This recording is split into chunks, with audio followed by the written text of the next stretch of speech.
Hello दोस्तों, मैं अच्छे सर नारदीगंज वाला आप सभी का इस क्लास में स्वागत करता हूं। ठीक है, आज थोड़ा क्या टाइम बहुत कम है, इसलिए मुद्दे पे आते हैं डायरेक्ट। सॉलिड स्टेट में कल हम जो बताए थे, देखिए हम जो भी बताते हैं, अगर नए जो भी मेरे क्लास में जुड़ते हैं प्लीज़ कृपया करके आप पिछला वीडियो देख लीजिए। ठीक है, जैसे आज हम पॉइंट डिफेक्ट बताने वाले हैं या फिर कहा जाए कि क्रिस्टल डिफेक्ट अगर बताने वाले हैं, तो आज अगर हम आपको क्रिस्टल डिफेक्ट समझाने वाले हैं तो क्रिस्टल डिफेक्ट तब तक नहीं समझ में आएगा जब तक आपको पिछला नहीं मालूम है। जैसे क्रिस्टल बनता कैसे है, क्रिस्टल का फॉर्मेशन कैसे होता है। तो क्रिस्टल का फॉर्मेशन हम पहले बता दिए, क्रिस्टल में होता क्या है, पार्टिकल्स होता है। जैसे आप क्रिस्टल लैटिस देखे होंगे तो ढेर सारे पार्टिकल्स का अरेंजमेंट होता है, तो बहुत सारे पार्टिकल्स का अरेंजमेंट होता है। फिर कल बताया था कि बहुत सारे पार्टिकल्स क्या जैसे तैसे बिखरे हुए रहते हैं, जैसे तैसे बिखरे हुए रहते हैं, वो बात है अमरफस सॉलिड की। लेकिन क्रिस्टलाइन सॉलिड में अगर बात किया जाए तो पार्टिकल्स एक फिक्स पैटर्न में अरेंज रहता है, या कहो कि पार्टिकल्स को इस तरह से अरेंज किया जाता है जिससे कि उनके बीच में कम से कम जगह खाली हो, जगह खाली नहीं हो। और बाय द वे कितनों ज़बरदस्ती से अगर सटा के रखते हैं तो भी देखते हैं उसके बीच में जगह खाली रह जाता है, हम जो कल बताए थे। ठीक है, हम रिकैप कर रहे हैं, आपको रटने की ज़रूरत नहीं, अगर सुन रहे हैं तो आप लिख सकते हैं। पार्टिकल्स को कितने अच्छे तरीके से भी हम अरेंज कर लें, उनके बीच में कुछ ना कुछ जगह रह जाता है। तो कहने का मतलब है क्रिस्टल सजाने के क्रम में या क्रिस्टल बनाने के क्रम में कणों के बीच जो खाली जगह बच जाता है उसे ही हम लोग वाइड्स कहते हैं या होल्स कहते हैं। कल बताए थे इंग्लिश में वाइड्स, हिंदी में इसको कहते हैं रिक्ति, रिक्तिका कहते हैं। रिक्ति फिर बताए थे कि 3 तरह के होता है, रिक्ति 3 तरह के था, एक था ट्राइगोनल, दूसरा था टेट्राहेड्रल और तीसरा था ऑक्टाहेड्रल। अच्छा, कल एक बात बताना जल्दी में भूल गए थे। ठीक है, जैसे कि अगर लिख लीजिएगा, ये सब चीज़ लिख लीजिएगा। ये क्या लिखे, ये तो टॉपिक है कि हम क्या पढ़ाने वाले हैं, तो हमें को याद नहीं रहता क्या बताने वाले हैं। अगर नंबर ऑफ पार्टिकल्स या नंबर ऑफ स्फीयर्स, मान लेते हैं नंबर ऑफ पार्टिकल्स अगर n है, अगर हम नंबर ऑफ पार्टिकल्स n है तो ऑब्जेक्टिव में आ जाएगा, क्योंकि ये बताने का पर्पस है कि एग्ज़ाम के पर्पस है। बाकी डिटेल्ड क्लास 2023 आ ही गया है, धीरे धीरे डिटेल में चलेगा। और ऐसे भी केमिस्ट्री में ज़्यादा फोकस उतना हम नहीं कर रहे हैं, क्योंकि एग्ज़ाम के पर्पस से भी हम बता रहे हैं। जो एग्ज़ाम देने वाला उसका कुछ तो कवर हो जाए, कुछ तो हम हेल्प कर सके उसके लिए। नंबर ऑफ़ पार्टिकल्स अगर n है, अगर नंबर ऑफ़ पार्टिकल्स n है तो नंबर ऑफ 2 तरह का होल्स बताए थे। एक था नंबर ऑफ टेट्राहेड्रल होल्स और एक था नंबर ऑफ, मतलब नंबर तो हम जोड़ रहे हैं, 2 तरह का होल्स था, एक टेट्राहेड्रल और एक था ऑक्टाहेड्रल होल्स। तो अगर ऑक्टाहेड्रल की बात करें तो डायरेक्ट हो जाएगा n, जितना पार्टिकल्स उतना ही होल्स। लेकिन अगर टेट्राहेड्रल की बात करें तो जितना पार्टिकल्स होल्स उसका दुगना होगा। ये ऑब्जेक्टिव के पर्पस से याद रखिएगा, काम करेगा जो भी एग्ज़ाम देने वाले हैं। और जो नहीं देने वाले हैं उनके लिए तो खैर वेट करना होगा उनको थोड़ा सा भी।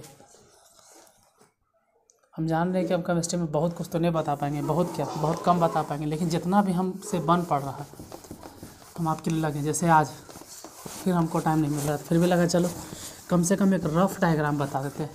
अब वो होल्स में होता क्या है, अगर और ज़्यादा तह तक जाओगे केमिस्ट्री में, वो होल्स में होता क्या है, क्या वो जगह खाली रहता है? नहीं, तो खाली नहीं रहता है। जैसे जो बड़ा पार्टिकल्स है वो तो पैकिंग बनाने का काम कर रहा है। अब बाकी जो छोटा पार्टिकल्स है, जो जैसे कि NaCl में बात करो, NaCl में अगर बात की जाए, NaCl के नए कहते हुए टाइम खिंचाइए जाता है कि NaCl में Na+Cl- है। खुद सोचो कि किसका साइज़ बड़ा होगा। अगर केमिस्ट्री आप जानते हैं, और अगर नहीं भी जानते हैं तो थोड़ा सा अभी कम समझ में आ रहा होगा, सब नहीं जानते होंगे, नहीं समझ में आएगा। जैसे इनऑर्गेनिक में पढ़ाएंगे कि सोडियम का साइज़ छोटा है, क्लोरीन का साइज़ बड़ा होता है। सोडियम के तुलना में क्लोरीन का साइज़ बहुत बड़ा होता है। कैसे होता है, क्यों होता है, हमको कैसे पता चलेगा? तो अभी नहीं पता चलेगा। या तो हम 11th में पढ़ा देते हैं तब समझ में आता है, या तो फिर इनऑर्गेनिक का वेट करना होगा, थोड़ा सा इंतज़ार करना पड़ेगा आपको, तभी समझ में आएगा। तो NaCl में सोडियम का साइज़ छोटा होता है। मान लो कि ये वाला है सोडियम, इतना छोटा, तो इतना बड़ा है क्लोरीन, इस पे प्लस इस पे माइनस, फिर Na ये है प्लस और क्लोरीन पे माइनस, क्लोरीन इतना बड़ा। तो जो बड़ा साइज वाला क्लोरीन है ना, ये पैकिंग बनाने का काम करता है। कौन सा पैकिंग? ओपन नहीं, क्लोज पैकिंग। ये क्लोज पैकिंग का काम करता है। और क्लोज पैकिंग में भी मेन हमको 3 डायमेंशनल पढ़ना है। बताए थे कि क्लोज पैकिंग 3 तरह का होता है, 1 डायमेंशनल, 2 डायमेंशनल, 3 डायमेंशनल। 1 डायमेंशनल जो लाइन में सजा हुआ है, अगर गोले को एक लाइन से सजा दो तो 1 डायमेंशनल क्लोज पैकिंग हो गया।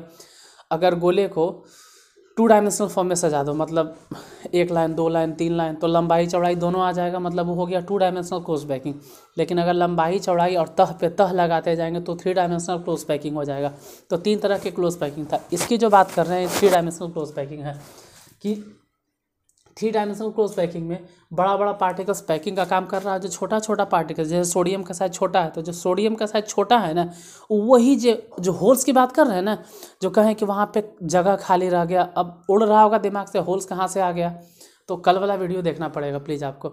कल बताए थे कि जो होल्स रहता है टेट्राहेड्रल होल्स या फिर बोलो ऑक्टाहेड्रल होल्स, जो भी होल्स की बात कर रहे थे उस होल्स में सोडियम प्लस वहाँ जाकर रहता है, मतलब जो छोटा आयंस रहता है या छोटा पार्टिकल्स रहता है वो होल्स में रहता है, और जो बड़ा बड़ा पार्टिकल्स है वह कह सकते हैं कि पैकिंग का काम करता है।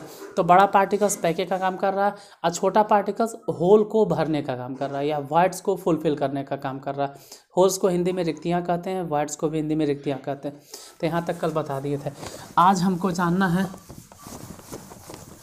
कि डिफेक्ट क्या होता है, क्रिस्टल डिफेक्ट। अब बोल रहे हैं ना कि मान लो क्लोरीन है क्लोरीन है क्लोरीन है, इस तरह से बड़ा बड़ा पार्टिकल्स क्लोरीन है, सिर्फ समझाने के लिए बता रहा। बीच बीच में मान लीजिए कि जो होल्स बचा हुआ होगा सिर्फ समझने के लिए, ऐसे रफली डायग्राम, क्योंकि हम आते के साथ बोलते हैं थोड़ा सा आज क्या करें, आज जल्दी जल्दी करते करते भी हमको टाइम लग ही जाता है। क्लोरीन है क्लोरीन इस तरह से, और छोटा छोटा जो है Na+ है, Na+ है, कोई ज़रूर नहीं कि हमेशा प्लस माइनस ही रहे। इस तरह का जो आप सॉलिड देख रहे होंगे ना, इसको हम लोग बोलते हैं आयनिक सॉलिड।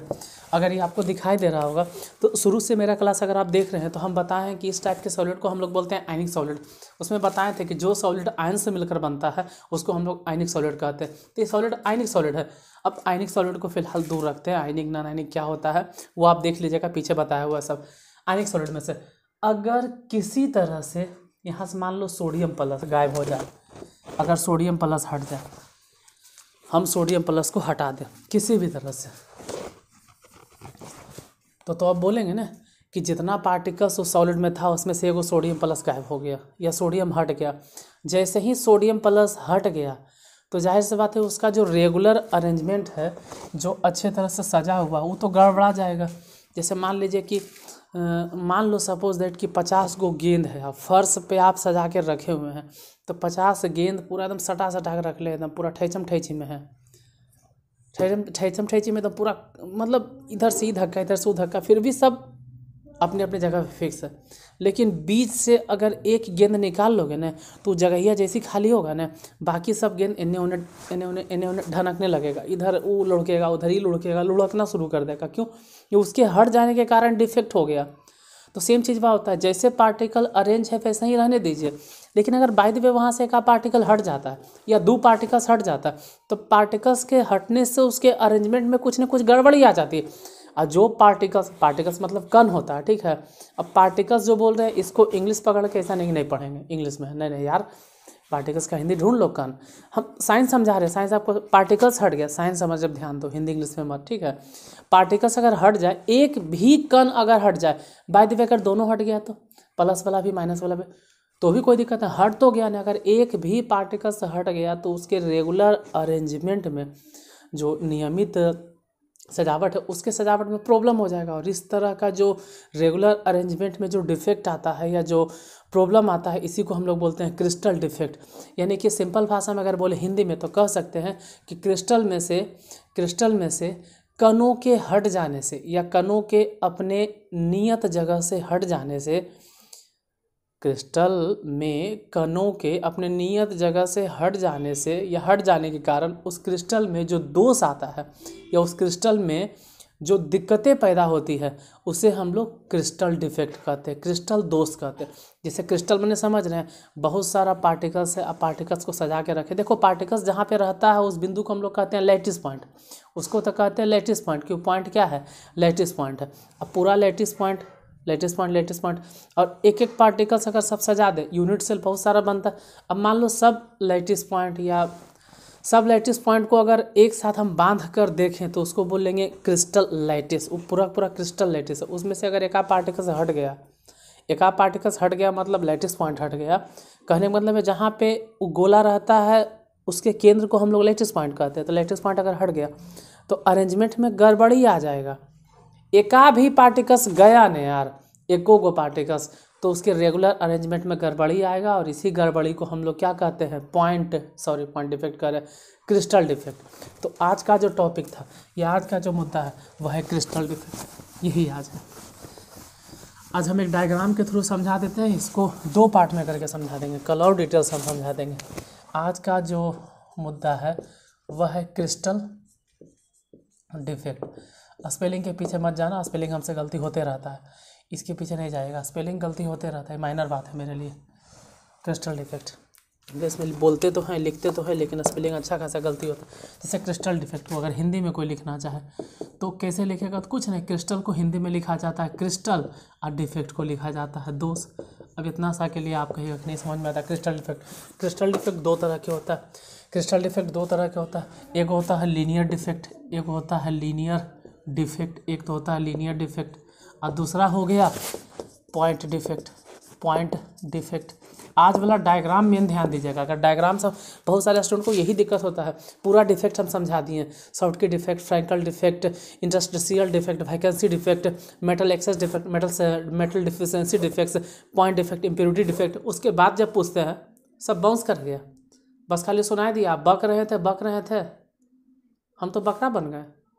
अरे नहीं यार, पहले डायग्राम के थ्रू समझ लो कि कौन सा डिफेक्ट किसके अंतर्गत में आएगा, कौन सा डिफेक्ट आयनिक है, कौन सा डिफेक्ट नॉन आयनिक है। नॉन आयनिक में भी कई गो तरह के डिफेक्ट होता है। नॉन आयनिक में भी मतलब नॉन आयनिक है तो उसका मूल जड़ कहाँ से आया, ये सब समझना जरूरी है। तो आप डायग्राम पे पूरा फोकस कीजिएगा। पॉइंट डिफेक्ट देखें और लीनियर डिफेक्ट देखें। हिंदी हमेशा की तरह हमको लिखना होगा। पॉइंट डिफेक्ट को हिंदी में कहते हैं बिंदु दोष। जहाँ हिंदी हम नहीं बता पाएँ, अपने से गूगल से हिंदी सर्च कर लीजिएगा थोड़ा बहुत। जैसे लीनियर डिफेक्ट को हम लोग कहते हैं रैखिक दोष। पहले डायग्राम समझिए, इसको 2 पार्ट में हम बता देंगे, इसको कल पूरा डिटेल से और बता देंगे। एक हो गया पॉइंट डिफेक्ट, दूसरा हो गया लीनियर डिफेक्ट। अब लीनियर तो लीनियर हो गया, वो तो खैर बातें अलग हैं। अब पॉइंट डिफेक्ट के बारे में बात करते हैं। लीनियर डिफेक्ट क्या होता है, हम अभी दोनों समझा देते हैं, ठीक है। एक होता है पॉइंट डिफेक्ट, एक होता है लीनियर डिफेक्ट। हम दोनों को समझा देते हैं, फिर आगे बढ़ते हैं फर्दर। जैसे आप लिखते जाइएगा। अगर किसी को ज़्यादा फास्ट लग रहा है कि जल्दी जल्दी हम बोल रहे हैं, तो वीडियो को प्लीज़ 0.5 पे कर लीजिएगा, 0.75 पे कर लीजिएगा, और धीरे करके लिख लीजिएगा। जैसे यहाँ पे देखते हैं पॉइंट डिफेक्ट क्या है और लीनियर डिफेक्ट क्या है, पहले ये दोनों समझा देते हैं, तब हम आगे बढ़ेंगे। मान लो कि सिर्फ समझने के लिए हम बता रहे हैं, सिर्फ समझने के लिए, ऐसा नहीं कि सच में ऐसा होता होगा, ठीक है। पहली बात कि ये जो है ये 2 डायमेंशनल, और इसको क्लोज पैकिंग नहीं कहा जाएगा, ये एक तरह का ओपन पैकिंग है।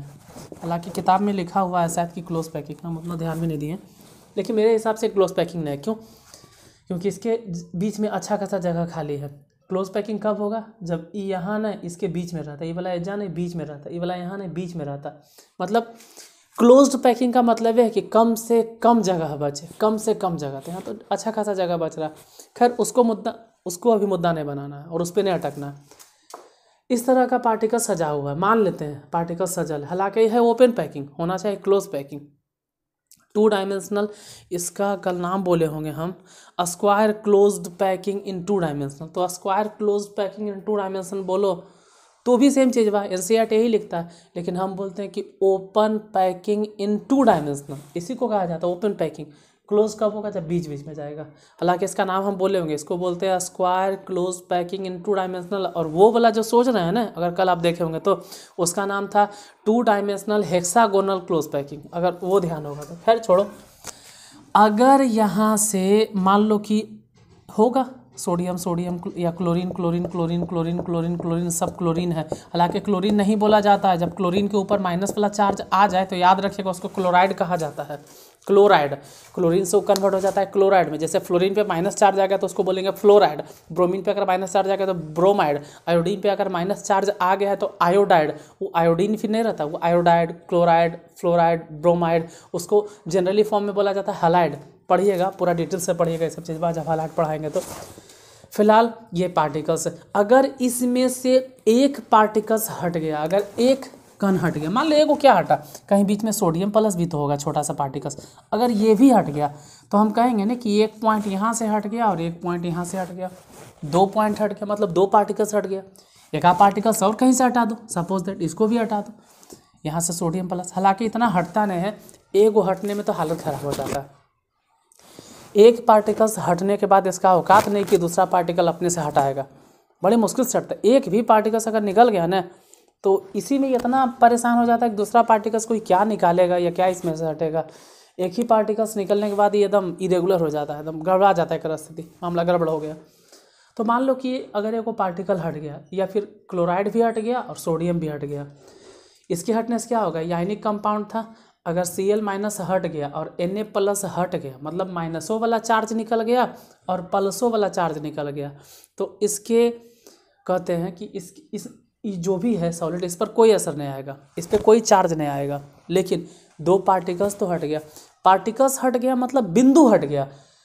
और जब इस तरह के पार्टिकल्स हट जाते हैं तो इसको हम लोग कहते हैं क्या, पॉइंट डिफेक्ट। तो पॉइंट डिफेक्ट मेरा काम था कि आपके दिमाग में समझा के ठूस देना, समझ में आ जाए। अरे डिफिनेशन तो गूगल पे है, विकीपीडिया पे है, NCERT में है, पता नहीं कौन कौन सी किताब में, रामेतन प्रसाद में, हर जगह आपको डिफिनेशन मिल जाएगा। मेन है कि समझ में आना कि पॉइंट डिफेक्ट क्या होता है। तो जब क्रिस्टल लैटिस से एक या दो मतलब पार्टिकल्स अगर गायब हो जाता है, एक पार्टिकल्स, दो पार्टिकल्स, अगर पार्टिकल्स गायब होता है, या बोलो कि गोला गायब होता है, केमिस्ट्री में गोला ही बोला जाता है सॉलिड में, पार्टिकल्स मतलब गोला। अगर क्रिस्टल लैटिस में से गोला गायब हो जाता है या गोला मिस हो जाता है, गोला नहीं अच्छा लग रहा है तो बोलिए पार्टिकल्स, अगर क्रिस्टल लैटिस में से पार्टिकल्स मिस हो जाता है या पार्टिकल्स गायब हो जाता है तो उस क्रिस्टल में जो दोष आता है उस दोष को हम लोग पॉइंट डिफेक्ट कहते हैं। फिर से समझें या फिर से बोलें, अगर क्रिस्टल लैटिस में से पार्टिकल्स गायब हो जाता है, कहीं से पार्टिकल्स हट जाता है, या फिर कहो क्रिस्टल लैटिस में से अगर पार्टिकल अपने नियत जगह से हट जाता है, क्रिस्टल लैटिस में से अगर पार्टिकल्स अपने नियत जगह से हट जाता है तो क्रिस्टल में आने वाले दोष को हम लोग पॉइंट डिफेक्ट कहते हैं। हो गया क्लियर। लेकिन जैसे समझा दिए कि Na+ हट जाए या Cl- हट जाए, कुछ भी हो सकता है, कोई जरूरी नहीं कि NaCl ही रहे, हो सकता है MgCl2 रहे, कोई भी सॉलिड हो सकता है। लेकिन अगर ऐसा हो जाए कि पूरा के एक लाइनिए में से एकदम पूरा एक लाइने में से एकदम पूरा गायब हो गया, पूरा क्लोराइड है, पूरा एगो लाइनिए, मतलब इनने से एक ऐसा काम किए ना, कुछ छेनियाँ थोड़ी सी मारे कि पूरा पार्टिकल्स गायब हो गया। नहीं छेनियाँ थोड़ी सी मारे, छोड़ो, बड़ी हाई वोल्टेज वाला इन्हें तार लगा दिए, बहुत हाई वोल्टेज, जिसका अच्छा खासा हाई वोल्टेज है, उस पर प्लस चार्ज है, उस सभ्य क्लोराइड को अपने तरफ भन भन भन भन खींच लेगा। और जैसे ही सबको अपने तरफ खींचेगा तो कहेंगे ना कि पूरा का पूरा लाइन ये गायब हो गया। ऐसा होता है कई बार, जैसे कि हम लोग हाई वोल्टेज वाला अगर करंट छूते हैं ना, या फिर तार छूते हैं, मतलब 33,000 वाला छू लिए तो देखता है 33,000 वाला छूते के साथ हम लोग जल जाते हैं। काहे? अरे जितना शरीर से इलेक्ट्रॉन है ना, सब इलेक्ट्रॉन तरियम खिंचा जाता है, भरमराने तब खिंचा जाता है तो होता क्या, इलेक्ट्रॉन खिंचाता है और हम खींचे लगते हैं कहाँ से, धरती से। तो मेरे शरीर से तो खिंचा गया ना, पूरा हत्थे से इलेक्ट्रॉन गायब हो जाता है। अब गायब होगा तो कहानी गड़बड़ हो जाएगा। और वही होता है यहाँ पर, अगर किसी भी तरह से अगर पूरा एकदम गायब हो गया, मान लो ठोक ठाक के जो भी मेथड रहे, मेथड कोई भी मेथड हम अप्लाई करें, अगर पूरा एक लाइने से अगर पार्टिकल्स गायब हो जाता है, मतलब एक रो में से पूरा पार्टिकल्स अगर गायब हो गया, या सही तरीके से बोल देते हैं, किसी क्रिस्टल लैटिस में से पार्टिकल्स का पूरा रो ही गायब हो जाए, या पार्टिकल्स का कोई एक रो गायब हो जाए, रो मतलब होता है पंक्ति, क्रिस्टल लैटिस के पार्टिकल्स का कोई एक रो गायब हो जाए, तो उस क्रिस्टल लैटिस में आने वाले दोष को हम लोग क्या कहते हैं, लीनियर डिफेक्ट, उसको बोलेंगे लीनियर डिफेक्ट। मेरा काम समझाना है। देखिए, जो इंग्लिश मीडियम वाले हैं वो भी थोड़ा सा किताब का सहारा लीजिए, जो हिंदी मीडियम वाले हैं वो भी थोड़ा सा किताब का सहारा लीजिए, किताब की मदद लीजिए। किताब अरे दुनिया में कोई ऊपर से टपक के नहीं आया, सब किताबें से अध्ययन किया। हम आपको सिर्फ समझा देते हैं, आसान कर देते हैं भाषा। मेरा सिर्फ यही काम रहेगा कि केमिस्ट्री जो टफ लगता है, केमिस्ट्री है, डर लगता है, अधिकांश PCM रहे चाहे BCM रहे, अधिकांश बुतरू को डर लगता है, पता है, केमिस्ट्री में। फिजिक्स में उतना डर नहीं लगेगा, मैथ में तो एकदम नहीं डर लगता, लेकिन केमिस्ट्री उसको डर लगता है। मोस्ट ऑफ द स्टूडेंट को केमिस्ट्री में डर लगता है। 100 में से हम 90 स्टूडेंट को देखे हैं कि सबसे ज़्यादा डर केमिस्ट्री में लगता है। क्यों? उसका भाषा इतना टफ है, और सामने वाले टीचर लोग और टफ बना देते हैं, किताबी भाषा लिखवा के।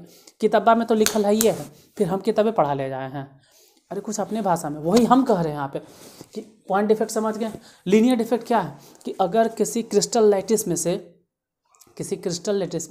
या क्रिस्टल जालक उसको कहा जाता है, किसी क्रिस्टल जालक में से पार्टिकल्स पूरा एक रो से गायब हो जाए, एक रो में अगर गायब हो जाए, तो उस क्रिस्टल लैटिस में जो दोष आता है उसको बोलते हैं लीनियर डिफेक्ट। दो तरह का डिफेक्ट आप लोग समझ गए, एक लीनियर डिफेक्ट, एक पॉइंट डिफेक्ट। डिफिनेशन ज़्यादा बेहतर से लिखने के लिए आप किताब का मदद लीजिए। मेन होता है कि आप लोग किताब के सहारा नहीं लेते हैं, इसीलिए हम लोग जैसे टीचर आप लोग को ठगते रहते हैं, सच बात है। अगर आप किताब नहीं देखिएगा तो आपको पता कैसे चलेगा कि हम जो पढ़ा रहे हैं वो सही है या गलत है। पता भी तो चले कि क्या सही है क्या गलत, क्या फालतू में तो नहीं पढ़ा रहे, ऐसा तो नहीं किताबा में है भी नहीं हम भुगते जा रहे हैं, मतलब सिलेबस में है भी नहीं आप झूठ मूठ पढ़ा रहे हैं। ये भी देखिए, छूट सकता है मानते हैं, लेकिन जो सिलेबस में नहीं है ना वो हम फालतू नहीं पढ़ाएंगे आपको झूठ मूठ को, उतना टाइम फालतू मेरे पास नहीं है। इसलिए कम से कम किताब देखिए। और 12th वाले जो एग्ज़ाम देंगे वो क्वेश्चन बैंक देखो कि किस टाइप का क्वेश्चन एग्ज़ाम में आता है, वो तब पता चलेगा आपको। फिलहाल लीनियर डिफेक्ट ख़त्म हो गया। लीनियर डिफेक्ट के बारे में आपको नहीं पूछा जाएगा एग्ज़ाम में, नहीं आता। मेन पॉइंट डिफेक्ट के बारे में पूछा जाएगा। पॉइंट डिफेक्ट को ठीक है फर्दर 3 हिस्सा में बांटेंगे।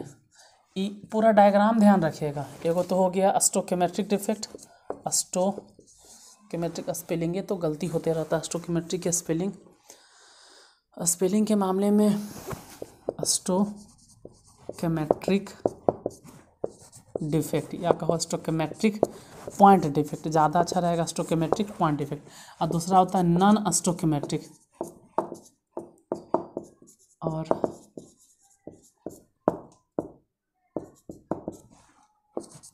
Point defect. और देखो बाबू, सिर्फ हमको गलत साबित करने के लिए आप स्टोकेमेट्रिक डिफेक्ट का गूगल पे जाके हिंदी मत खोजना। होता है कि अच्छा सर को हम गलत साबित कर देंगे, स्टोकेमेट्रिक डिफेक्ट का हिंदी हम ढूंढ ही लेंगे गूगल पे, कोई फ़ायदा नहीं। आप अच्छा खासा फेमस जो केमिस्ट्री के ज्ञाता हैं उनका नाम बताते हैं, रामयतन प्रसाद, मेरे हिसाब से अच्छा खासा वो जानकार व्यक्ति हैं। उनका किताब भी छपता है स्टूडेंट फ्रेंड्स पब्लिकेशन में। स्टूडेंट फ्रेंड्स का रामयतन प्रसाद आप लीजिएगा, उसको देखिएगा, वो हिंदी में भी लिखते हैं स्टोकेमेट्रिक डिफेक्ट, और अच्छा खासा केमिस्ट्री को उनको नॉलेज है। हम उनके सामने उनके मतलब बाल बच्चा के समान है, मतलब केमिस्ट्री के मामले में हम उनके पोता क्या पर पोता क्या छर पोता है। केमिस्ट्री वो बहुत ज़्यादा जानते हैं हमसे, बहुत ज़्यादा। उनका किताब चलता है इंटर लेवल में, उनका बीएससी तक लेवल तक किताब चलता है, बीएससी क्या एमएससी में उनका किताब चलता है रामयतन प्रसाद का। तो उनके किताब को उठा कर देखोगे तब विश्वास होगा कि स्टोकेमेट्रिक का वो खुद कहते हैं कि हिंदी में भी लिखना है ना तो आधा स टो आधा क यो मेट्रिक ऐसे लिखिए। तो हिंदी प्लीज़ गूगल पे जाके मत ढूंढिएगा, अच्छा खासा वो केमिस्ट्री का आता है, उनका किताब आप देख लीजिएगा। अब बाकी गूगल पे तो इसका भी हिंदी कर देगा, स्टोकेमेट्रिक पॉइंट डिफेक्ट मतलब स्टोकेमेट्रिक बिंदु दोष, और दूसरा हो गया नॉन स्टोकेमेट्रिक पॉइंट डिफेक्ट मतलब नॉन स्टोकेमेट्रिक बिंदु दोष। थर्ड नंबर में होता है इम्प्यूरिटी डिफेक्ट, इम्प्यूरिटी डिफेक्ट। और आज मेन आपको यही डायग्राम पे फोकस करना है। अब इन तीनों का हिंदी देखिए, दो को तो हिंदी नहीं लिखेंगे। स्टोकेमेट्रिक को हिंदी में भी स्टोकेमेट्रिक लिखा जाता है, सिर्फ लिपि हो जाएगा देवनागरी, टर्म वही रहेगा स्टोकेमेट्रिक डिफेक्ट। नॉन स्टोकेमेट्रिक को नॉन स्टोकेमेट्रिक बिंदु दोष कहते हैं। हाँ, इसको भले ही बोल सकते हैं कि इसको कहा जाता है अशुद्धता दोष। तो इतना भी तो आपको मालूम होगा। मेन केमिस्ट्री पे फोकस कीजिएगा कि हम जो समझा रहे हैं इम्प्यूरिटी डिफेक्ट। अब इम्प्यूरिटी डिफेक्ट की अगर बात करें तो इम्प्यूरिटी डिफेक्ट छोड़ दो एकदम साइड में, उससे कोई मतलब नहीं है। अशुद्धता दोष मेन आते हैं कि स्टोकेमेट्रिक डिफेक्ट 2 तरह का होता है। डायग्राम पे ध्यान दीजिएगा, पूरा फोकस आज डायग्राम पे करना है, नहीं तो पता चला कि कौन किसके अंतर्गत में आता है यही नहीं समझ में आ रहा है तो खाक समझ में आएगा केमिस्ट्री। फिर स्टोकेमेट्रिक डिफेक्ट 2 तरह के हो गया, दिखाई दे रहा है ना, हाँ यहाँ तक लिखा है। एक हो गया नॉन आयनिक सॉलिड के लिए, एक हो गया नॉन आयनिक, नहीं हो दिखाई देगा, थोड़ा सा मैनेज कीजिएगा, बोल रहे हैं ना नॉन आयनिक सॉलिड। अब नॉन आयनिक सॉलिड को हिंदी में क्या बोलते हैं? अआयनिक ठोस के लिए, ये अआयनिक ठोस में पाया जाता है। और एक तरह का कैटेगराइजेशन हो गया आयनिक सॉलिड के लिए, ये हो गया नॉन आयनिक सॉलिड, और एक हो गया आयनिक सॉलिड में जो दोष मिलेगा। अब नॉन आयनिक सॉलिड में जो मिलेगा वो 2 तरह का दोष होता है, और आयनिक सॉलिड में जो मिलेगा वो भी 2 तरह का दोष होता है। ये डायग्राम पे ध्यान दीजिएगा कहाँ कहाँ से सबकी उत्पत्ति हो रहा है। नॉन आयनिक में 2 तरह का दोष है। एक दोष होता है vacancy defect, vacancy defect, VACENCEY, vacancy defect. और दूसरा होता है इंटरस्टिशियल डिफेक्ट, गलती हो गया, इंटरस्टिशियल डिफेक्ट। स्पेलिंग दिक्कत हो तो आप मोबाइल में देख रहे हैं, ये सब वीडियो तो मोबाइल में ही देख रहे होंगे, जाहिर सी बात है, तो मोबाइल में ही थोड़ा सा सर्च कर लें इंटरस्टिशियल क्या लिखा था। इंटरस्टिशियल का स्पेलिंग क्या होगा, vacancy defect, VACENCY, vacancy defect, interstitial defect. हाँ, इन दोनों का हिंदी कह सकते हैं। वैकेंसी डिफेक्ट को हिंदी में कहते हैं रिक्ति दोष या रिक्तिका दोष, रिक्ति दोष बोलो, रिक्ति दोष या रिक्तिका दोष। और इंटरस्टिशियल को कहते हैं अंतराकाशी। ऐसा हिंदी है ना कि हमको काशी पहुंचा देगा, अंतराकाशी, अंतराकाशी दोष, ये हो गया इंटरस्टिशियल डिफेक्ट। अब उतना डिटेल तो नहीं कर पाएंगे हम अभी, पहले डायग्राम समझा देते हैं। इसको मिटाते हैं। नॉन आयनिक भी दो तरह के हो गया, सेम चीज़ वहाँ। नॉन आयनिक दो तरह के डिवीजन कर देते हैं। नॉन आयनिक में दो तरह का डिवीजन क्या हो गया, एगो हो गया, ये हो गया वैज्ञानिक के नाम पे, एगो हो गया फ्रैंकल डिफेक्ट। फ्रैंकल डिफेक्ट थोड़ा नाम ध्यान रखिएगा, एग्जाम में धर के एकदम धज्जी उड़ैले रहता है। 12th के जो एग्ज़ाम देने वाले बिहार बोर्ड, एक बार ज़रा क्वेश्चन बैंक पलट के देखिएगा, फ्रैंकल डिफेक्ट और शॉर्टकी डिफेक्ट के धर के धुआंधार पूछ ले हैं। फ्रैंकल डिफेक्ट पूछ दिया, शॉर्टकी डिफेक्ट पूछ दिया, पॉइंट डिफेक्ट पूछ दिया, क्रिस्टल डिफेक्ट पूछ दिया। आपके एग्जाम में धर के फिजिकल केमिस्ट्री में से आना ही आना है एक क्वेश्चन आपका, तो थोड़ा डायग्राम को ध्यान रखिएगा। फ्रैंकल डिफेक्ट और दूसरा हो गया शॉर्टकी। शॉर्टकी का स्पेलिंग क्या होता है, SHO, स्पेलिंग में तो गलती होता है, टी देख लीजिएगा, टी होता है, SHO डबल टी, नाम ऐसा नाम है ना। शॉर्टकी का SHO डबल टी होता है शायद, DTKY, Schottky defect, Schottky defect. अब आप कहिएगा फ्रैंकल डिफेक्ट का हिंदी बताइए, नहीं होता है बाबू, ये नाम है, फ्रैंकल नाम है, तो फ्रैंकल दोष रहेगा, शॉर्टकी डिफेक्ट मतलब शॉर्टकी दोष रहेगा। अब हम इसको कल ये मिटाएंगे नहीं, कल जो शूट करेंगे इसी को पहले पूरा डिटेल में हम बता देंगे। एक हो गया फ्रैंकल डिफेक्ट, दूसरा हो गया शॉर्टकी डिफेक्ट। अब इसको तो फ्रैंकल दोष शॉर्टकी दोष बोलेंगे। नॉन स्टोइकोमेट्रिक, इसको अगर डिवाइड किया जाता है, ये भी दो तरह के हो गया। इसमें एगो होता है metal excess defect, metal excess defect, और एगो हो गया मेटल डिफिशिएंसी डिफेक्ट, दो तरह का। अच्छा, मेटल एक्सेस का हिंदी बता देने आपको। मेटल एक्सेस को बोलते हैं धातु अधिक्या या अधिकता, धातु अधिक्या या धातु आधिक्य, धातु अधिक्य दोष। और मेटल डिफिशियंसी, नाम से ही पता चल रहा है डिफिशियंसी मतलब उसमें कमी हो गया है, उसमें घट गया, तो धातु, इसको कहा जाता है धातु न्यूनता दोष या न्यूनतम दोष। ठीक है, अब है क्या, इसके लिए तो कल ही मिलेंगे, फिलहाल तो आपको इतने से काम चलाना होगा। मतलब इतना याद रखना होगा, क्रिस्टल डिफेक्ट दो तरह का होता है, एक पॉइंट डिफेक्ट, एक लीनियर डिफेक्ट। लीनियर को भूल जाइए तो पॉइंट डिफेक्ट दो तरह के, तीन तरह के हो गया, stoichiometric defect, non stoichiometric defect और इम्प्योरिटी डिफेक्ट। अब स्टोइकोमेट्रिक डिफेक्ट दो तरह के हो गए, वो आयनिक सॉलिड के लिए और नॉन आयनिक सॉलिड के लिए। नॉन आयनिक के लिए भी दो तरह के होता है, कोई वैकेंट डिफेक्ट और दूसरा होता है इंटरस्टिशियल डिफेक्ट। आयनिक के लिए भी दो तरह के हो गए, फ्रैंकल डिफेक्ट, शॉर्टकी डिफेक्ट। अब क्या है इसका डिटेल अगर करने जाएंगे तो 1 घंटा भी लगेगा। फिलहाल नॉन स्टोइकोमेट्रिक डिफेक्ट में बोलेंगे कि मेटल एक्सेस डिफेक्ट और मेटल डिफिशिएंसी डिफेक्ट, और इम्प्योरिटी तो खैर इम्प्योरिटी है ही है। ठीक है, इसके आगे फिर हम कल मिलते हैं। आज इतना देर तक वीडियो देखें इसके लिए धन्यवाद। प्लीज़ जिनको ज़रूरत है, एग्ज़ाम नज़दीक है, ज़रूरतमंद लोगों को शेयर कर दीजिएगा, और नए हैं तो सब्सक्राइब ज़रूर कर लीजिएगा, हो सके तो 1-2 को सब्सक्राइब भी करवा दीजिएगा। और वीडियो को जितना लोग आप लोग देखते हैं उसके एवज में आप लोग सब्सक्राइब नहीं करते, सॉरी लाइक नहीं करते, प्लीज़ लाइक कर दीजिएगा। और हाँ, कुछ लोग पूछ रहे थे कि ऑफलाइन आप कब स्टार्ट कर रहे हैं 9th का, तो देखो बाबू 10th का तो ऑलरेडी स्टार्ट हो चुका है। ठीक है, 10th का जैसे ही आप 2023 में एंट्री किए हैं, जो 9th में पढ़ रहा था वही 10th में चल गया। अगर किसी को नया आना है 10th में ऑफलाइन, तो 7:30 बजे नया वाला 10th स्टार्ट हो चुका है। नया 10th 7:30 बजे, आप 7:30 बजे आ सकते हैं, 10th स्टार्ट हो चुका है। ठीक है, और ऐसे भी हम पोस्टर नहीं मारते हैं, तो यहीं पे जो है आप लोग के सामने बोल दे रहे हैं। अगर कोई है अगल बगल भाई बहन है, कोई भी है जिनको आप बताना चाहते हैं बता दीजिएगा। 7:30 बजे ऑफलाइन स्टार्ट हो चुका है 10वां वाला। 9th वाला कुछ लोग पूछ रहे हैं, तो 9th वाला 1 फरवरी से, 9th वाला 1 फरवरी से, ठीक है, 1 फरवरी से सुबह में 6 बजे स्टार्ट हो जाएगा उसका बैच। फिलहाल अभी तक के लिए धन्यवाद।